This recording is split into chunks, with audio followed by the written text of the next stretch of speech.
Supreme court में फैजाबाद धरना case की समाअत हुई। चीफ जस्टिस काजी फाइज ईसा की सरबराही में 3 रुकनी बेंच ने समाअत की। जस्टिस अमीनुद्दीन खान और जस्टिस अतर मिनल्लाह बेंच में शामिल हैं। इलेक्शन कमीशन ने दरख्वास्त वापस लेने का फैसला कर लिया। चीफ जस्टिस पाकिस्तान ने कहा कि आज 9 नजर सानी की दरख्वास्तों पर समाअत कर रहे हैं। पहले सारे दरख्वास्त गुजारों की हाजिरी लगाएं। वकील दरख्वास्त गुजार ने कहा कि शेख रशीद ने नया वकील मुकर्रर नहीं किया।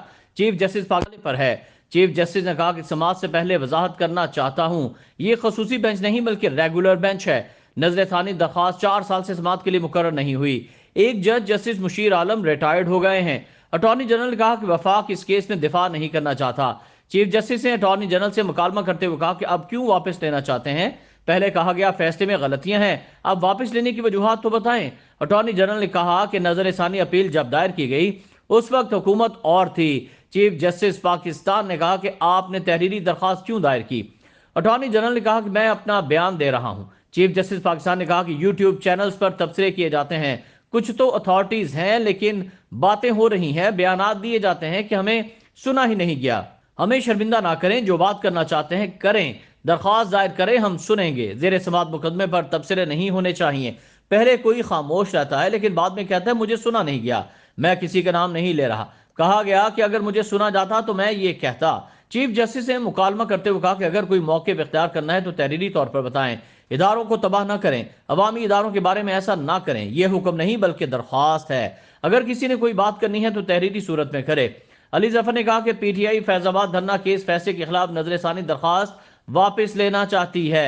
चीफ जस्टिस पाकिस्तान ने कहा कि मैं तीसरी मरतबा शरई असूल के तहत पूछ रहा हूं। चीफ जस्टिस पाकिस्तान ने वकील पीटीआई से मुकालमा करते हुए कहा कि क्या आप वाकई दरख्वास्त वापस लेना चाहते हैं। अली जफर ने कहा कि मैं हिदायत की रोशनी में कह रहा हूं, हम दिफा नहीं करना चाहते। चीफ जस्टिस ने कहा कि आप अच्छी शोहरत के वकील हैं, हमें आप पर यकीन है। इरफान कादिर साहब को नोटिस कर दिए हैं, कहीं ऐसा ना हो इरफान कादिर भी तकरीर कर दें मुझे सुना नहीं गया। वाज़ेह है कि एमक्यूएम ने इरफान कादिर को वकील रखा था। चीफ जस्टिस ने पूछा बताएं ना, क्यों मिट्टी डालें, क्या नए वाक़े का इंतजार करें। सुप्रीम कोर्ट खुद भी काबिल एहतसाब है।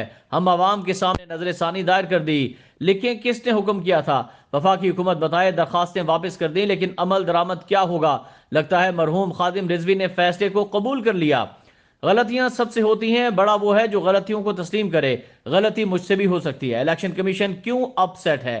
क्या इलेक्शन कमीशन ने आज़ादाना नजर सानी दायर की या किसी के कहने पर दायर की। पाकिस्तान में हुक्म ऊपर से आता है, ऊपर से हुक्म आने का मतलब नाउजुबिल्लाह अल्लाह नहीं है।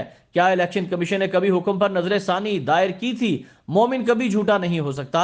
सजा जजा तो बात की बात, कम अज कम एतराफ तो कर लें कि हुक्म ऊपर से आया है, इसलिए दरख्वास्त वापस ले रहे हैं। कम अज कम सच तो बोल दें, हमारे साथ खेल ना खेलें। इलेक्शन कमीशन के वकील बताएं कि किससे डर है। टीवी पर तकरीरें करना तो आसान है, यहां तो बताएं किसका हुक्म था।